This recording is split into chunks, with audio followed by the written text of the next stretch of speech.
In today's video, we're going to take a quick look at what wound up being a failure. And basically what I tried to do is I took this knife from Schrade, this SC90B, and it's a push button lock knife. And so I was trying to turn this into an automatic knife, and I bought some kits and some parts online to do that.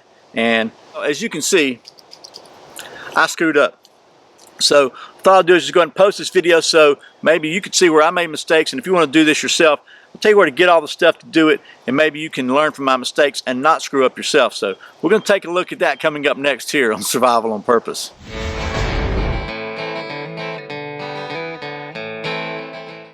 Welcome back to Survival on Purpose. My name is Brian. Thanks for joining me. So, as I said, this is kind of a fail video. I asked if you wanted to see it. Overwhelmingly, the response was that, yeah, let's just go ahead and post this up here. So I've kind of reshot a couple parts of this, the intro and stuff, because I was going to be really cool. I was going to say, in this video, I'm going to turn this, into click this. It's going to be really cool, right? But as you can see, I'm pushing that button, nothing's happening because I screwed up.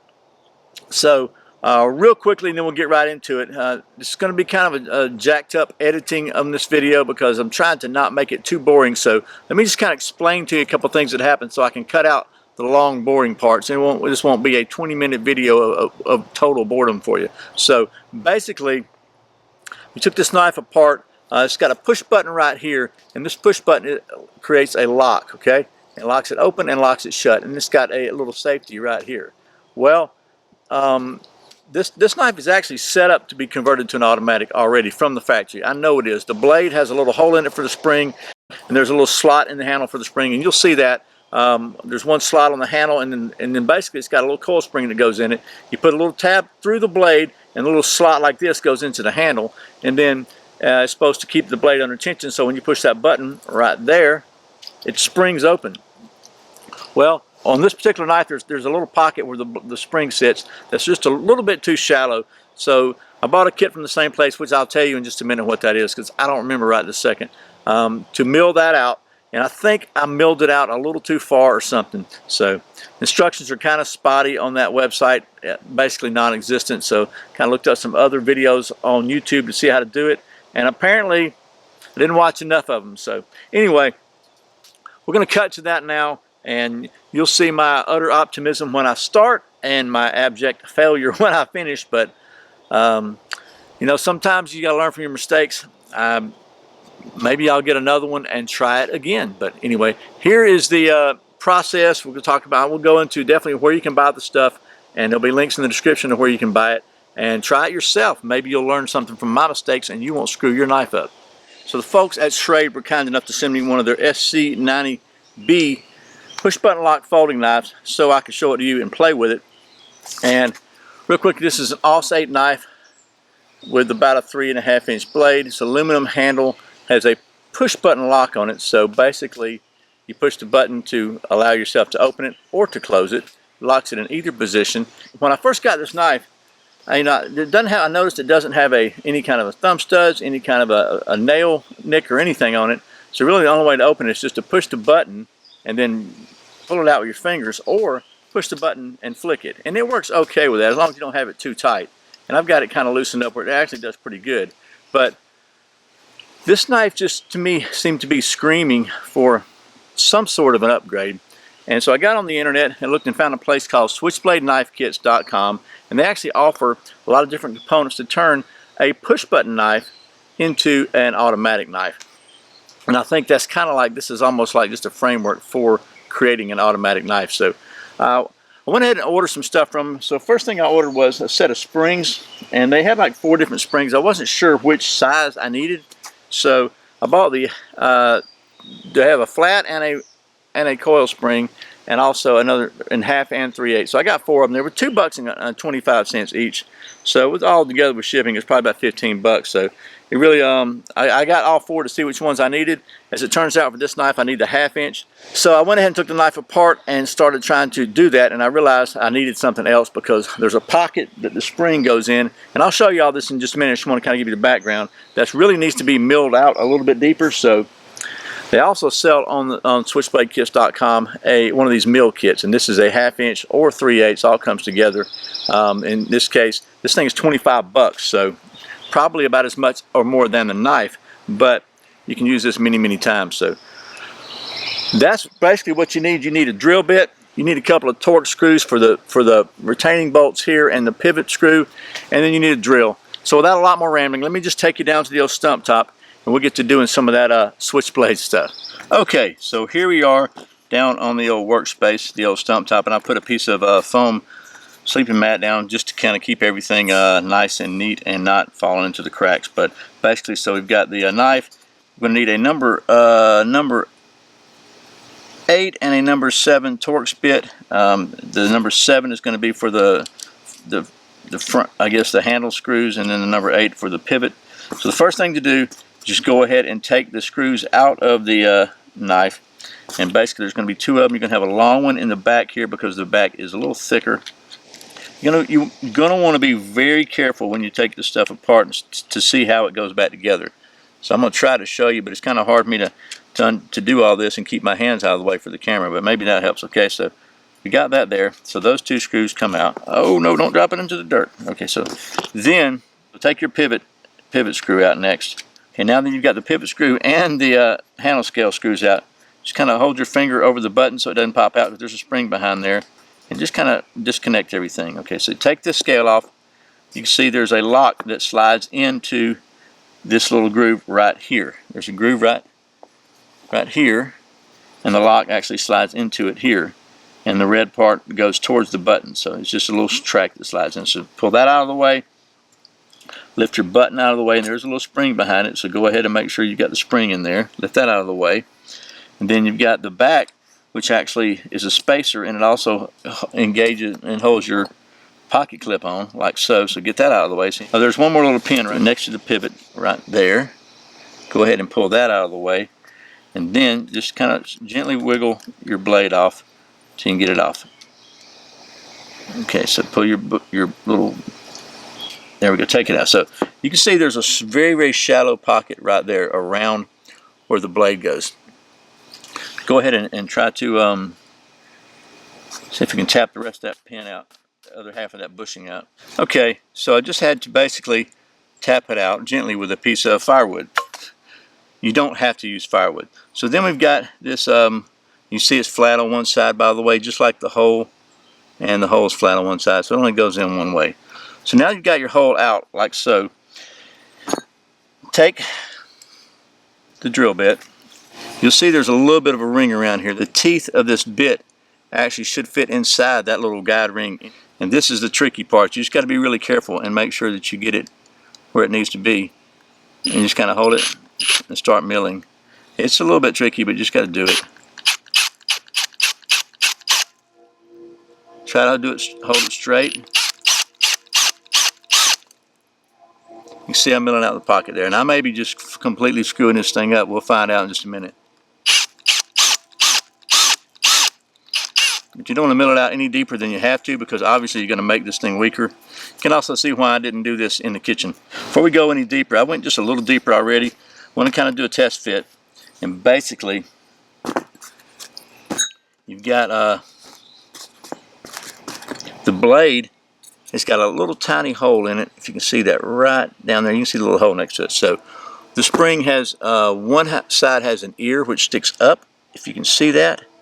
That goes in the hole on the blade, and the other side has a piece that sticks straight out, which goes in a little notch right here on the bottom of the slot, like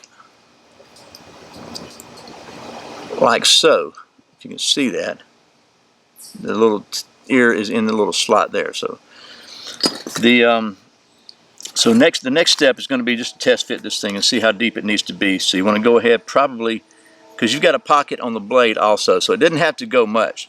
So go ahead and put the spring in the blade with the little hole, the little tab in the hole, like so, and kind of push it, hold it in place there. Then you want to fit your handle onto it, so the slot in the handle is aligned with a little tab right there on the spring, if you can see that, the little tab right there. So, and then you're going to see which way obviously which way the edge needs to be, which is going to be like this when it's done. So go ahead and put your slot on. And this is a pain in the neck, I'm just going to tell you. So you want to kind of fit all that together there, make sure everything is together, and you should be able to feel the spring tension on it when you bend it up. So it's not exactly flush yet. We've got a little bit of a gap there between the blade and the handle, so we're going to drill it out a little bit more. This is all trial and error, and this is the first time I've ever done this, so.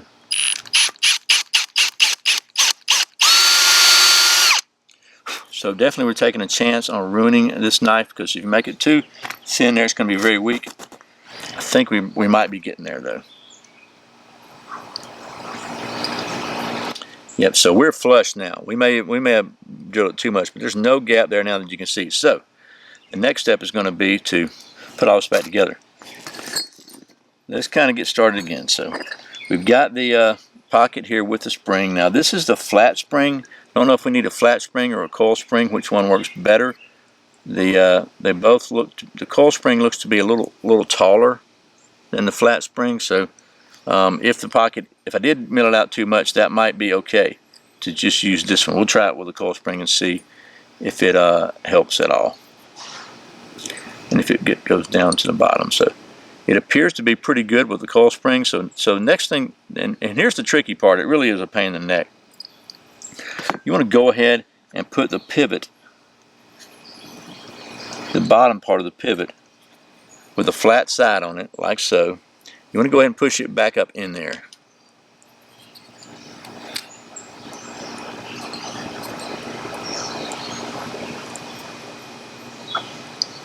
That's just going to give you something to pivot the blade around, because now you got your spring in there.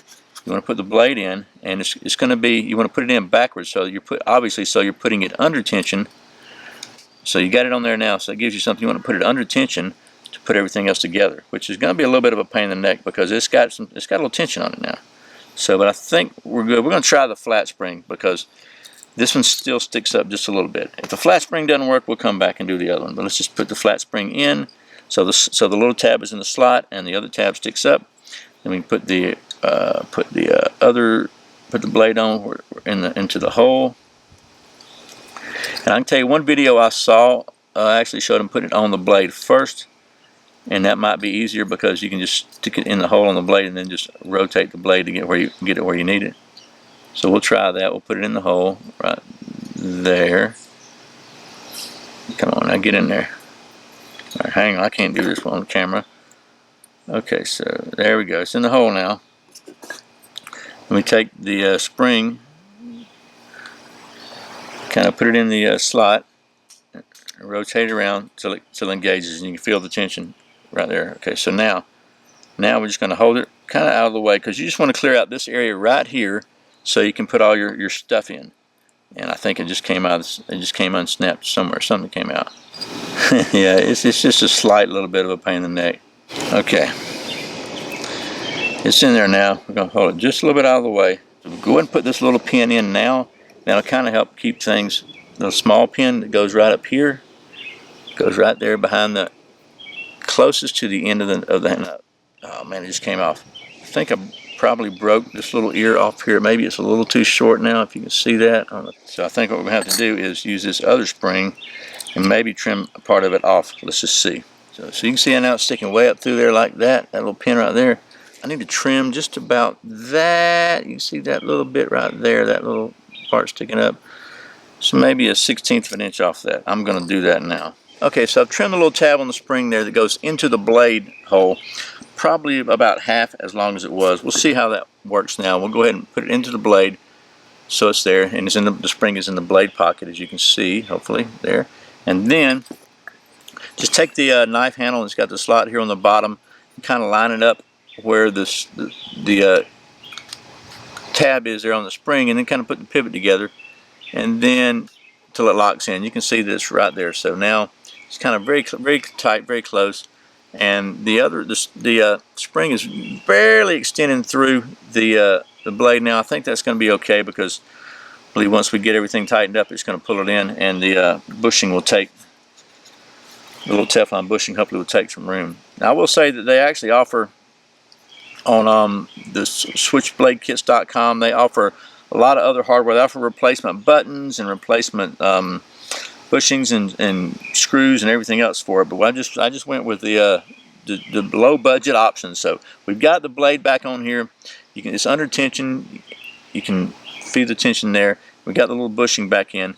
Next step is going to be just to kind of kick it up, pull it up out of the way, and hold it with your hands just long enough to get this little pin back in this little hole right up here. And that's going to help keep the blade from springing back open on you. Next thing you want to do is put the push button back into the hole, and you're probably going to have to push the blade up just a little bit to get it to seat into the pocket, because and again, this is just a pain in the neck. Now that little spring and cup go into that little hole right there.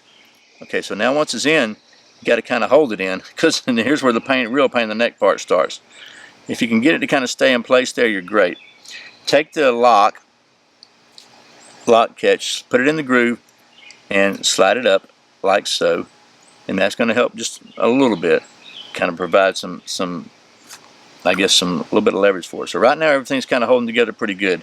We got the lock in the slot, the buttons in. Take the pocket clip and just set it in the notch right here. There's a little bit of a notch right here for your pocket clip. Kind of hold it with your little finger here. Then take the spacer. There's a couple of little indentions here for the spacer to fit in, and put it in, and it's going to lock. It's going to go around your pocket clip like so. So everything's connected now. It's all smooth. Everything's in the little slots and holes. Next step is just going to be to take your other scale and put it on without losing control of what you got. So we're getting close. We got it there. Got this here.